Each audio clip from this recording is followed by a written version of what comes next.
Selamat pagi anak-anak. Hari ini kita akan belajar tentang identifikasi. Yang pertama, pengertian identifikasi.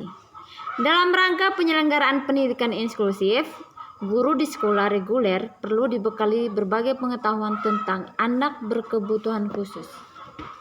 Di antaranya, mengetahui siapa dan bagaimana anak berkebutuhan khusus serta karakteristiknya. Dengan pengetahuan tersebut, diharapkan guru mampu melakukan identifikasi peserta didik di sekolah maupun di masyarakat sekitar sekolah. Istilah identifikasi erat hubungannya dengan kata mengenali, menandai, dan menemukan. Kegiatan mengidentifikasi adalah kegiatan untuk mengenal dan menandai sesuatu. Dalam pendidikan khusus, identifikasi merupakan langkah awal yang sangat penting untuk menandai anak-anak yang mengalami kebutuhan khusus. Menemukan dan mengenali anak-anak berkebutuhan khusus sudah barang tentu membutuhkan perhatian serius.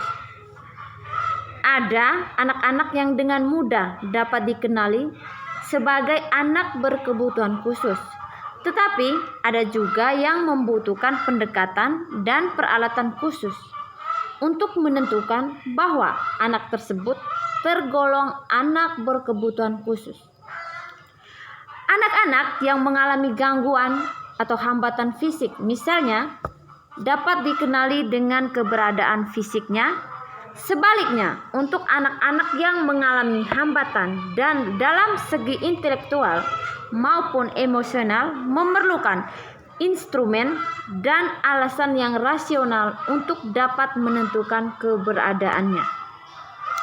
Pengamatan yang seksama mengenai kondisi dan perkembangan anak sangat diperlukan dalam melakukan identifikasi anak-anak berkebutuhan khusus di sekolah oleh guru, dan ini dapat dilakukan guru pada awal siswa masuk sekolah. Untuk dapat memperoleh informasi yang lebih lengkap, maka usaha identifikasi perlu dilakukan dengan berbagai cara. Selain melakukan pengamatan secara seksama, perlu juga dilakukan wawancara dengan orang tua ataupun keluarga lainnya. Informasi yang telah diperoleh selanjutnya dapat digunakan untuk menemukan dan menentukan anak-anak mengalami kesulitan atau hambatan yang dialami, sehingga dapat diketahui apakah anak tergolong yang pertama itu tunanetra, yang kedua tunarungu, dan yang ketiga tunagrahita, yang keempat tunadaksa, yang kelima anak tunalaras, yang keenam anak dengan gangguan spektrum autistik, dan yang ketujuh itu adalah anak yang berbakat atau anak dengan gangguan hambatan lainnya. Kegiatan identifikasi sifatnya masih sederhana dan tujuannya lebih ditekankan pada menemukan secara kasar apakah seorang anak tersebut berkebutuhan khusus. Maka biasanya identifikasi dapat dilakukan oleh orang-orang yang dekat atau sering bergaul dengan anak, seperti orang tuanya, pengasuh, guru, dan pihak lain yang dekat dengannya. Langkah selanjutnya dapat dilakukan screening khusus secara lebih mendalam yang disebut asesmen, yang apabila diperlukan dapat dilakukan oleh tenaga profesional seperti dokter, psikolog, terapis, dan lain-lain. Identifikasi yang dilakukan untuk menemukan keberadaan anak-anak berkebutuhan khusus berorientasi pada ciri-ciri atau karakteristik ada pada seorang anak yang mencakup kondisi fisik, kemampuan intelektual, komunikasi, maupun sosial emosional. Yang kedua itu kita bahas tentang tujuan identifikasi.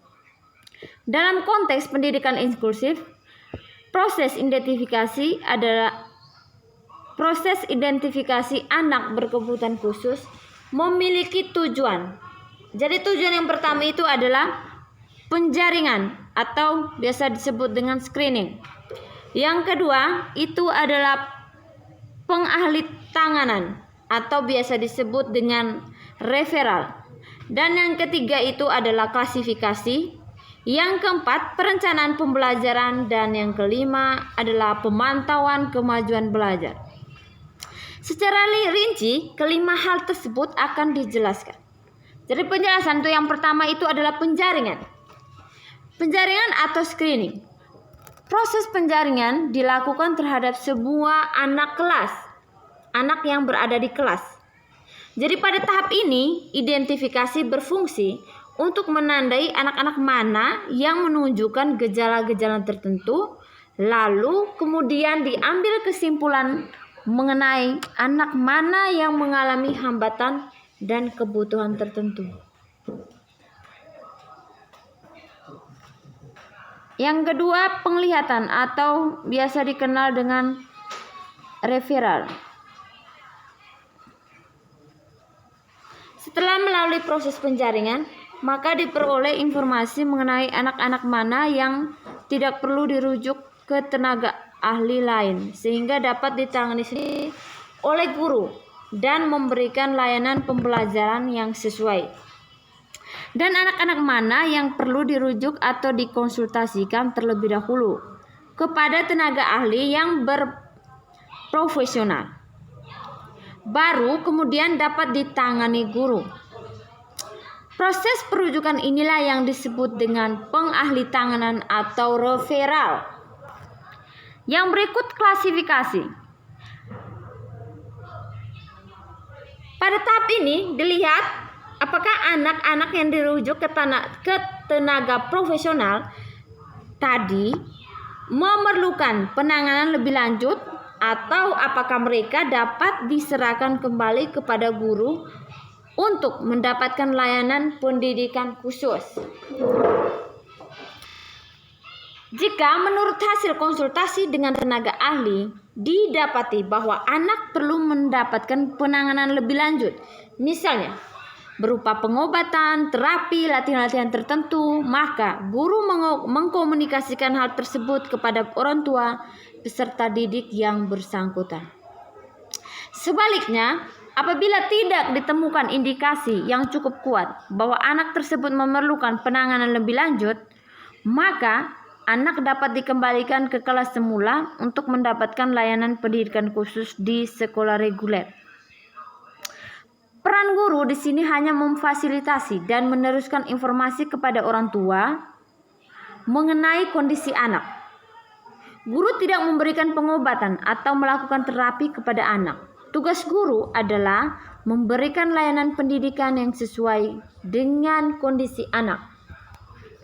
Yang berikut perencanaan pembelajaran. Jadi pada tahap perencanaan pembelajaran, identifikasi memiliki tujuan untuk membantu penyusunan program pembelajaran yang diindividualisasikan. Dasarnya adalah dari hasil klasifikasi. Setiap jenis dan tingkat hambatan yang dialami anak harus diakomodasi oleh program pembelajaran yang berbeda sesuai kebutuhan dan kemampuan anak. Pemantauan kemajuan belajar. Jadi pemantauan kemajuan belajar diperlukan untuk menentukan apakah program pembelajaran yang diberikan kepada anak dapat dikatakan berhasil atau tidak.